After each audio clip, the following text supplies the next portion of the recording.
నమస్తే, welcome to hit TV. ప్రధాని నరేంద్ర మోడీ దేశంలో వివిధ ప్రాంతాల్లో పర్యటిస్తున్నారు. ఈ పర్యటనలో అనేక ఆసక్తికర సంఘటనలు కూడా చోటు చేసుకుంటున్నాయి. తాజాగా లక్షద్వీప్లో పర్యటించిన మోడీ అక్కడి ప్రకృతికి పరవశించారు. కాసేపు సమయం కేటాయించారు. పూర్తిగా రిలాక్స్ అయ్యారు. పనిలో పనిగా ఓ సాహస యాత్ర కూడా చేశారు. ఇంతకీ ఆ సాహస యాత్ర ఏమిటనేగా మీ doubt? Let's watch the story. ప్రధాని నరేంద్ర మోడీ లక్షద్వీప్లో పర్యటించారు. ముస్లిం జనాభా ఎక్కువగా ఉన్న ఆ ప్రాంతంలో ప్రభుత్వ పథకాల అమలు తీరును స్వయంగా సమీక్షించారు. లబ్ధిదారులతో నేరుగా మాట్లాడారు. Ayushman Bharat, PM Kisan, PM Awas, Kisan credit cards తదితర పథకాల లబ్ధిదారులతో మాట్లాడి గ్రౌండ్ రియాలిటీని తెలుసుకున్నారు. ఆ తర్వాత 1156 కోట్ల విలువైన పనులకు శంకుస్థాపన చేశారు. పర్యటన పూర్తయిన తర్వాత ఆ ప్రాంతపు విశేషాలను ట్వీట్ చేశారు. లక్షద్వీప్ ఐలాండ్ ఓ అద్వితీయమైన ప్రదేశమని ప్రధాని ప్రశంసలు కురిపించారు.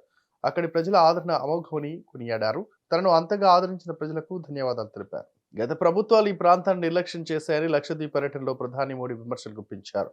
ప్రస్తుత కేంద్ర ప్రభుత్వం అనేక పథకాలను అమలు చేస్తుందని గుర్తు చేశారు. లక్షద్వీప్లో ఇంటర్నెట్ సేవలు మరింత వేగవంతంగా ఉండే విధంగా అమలు చేయనున్న ఆప్టికల్ ఫైబర్ కనెక్షన్ ప్రాజెక్టు విషయాన్ని ప్రధానంగా ప్రస్తావించారు. లక్షద్వీప్ పర్యటన సమయంలో ప్రధాని మోడీ కొన్ని సాహసాలు కూడా చేశారు. స్నోర్క్లింగ్ అనే సాహస క్రీడలో పాల్గొన్నారు.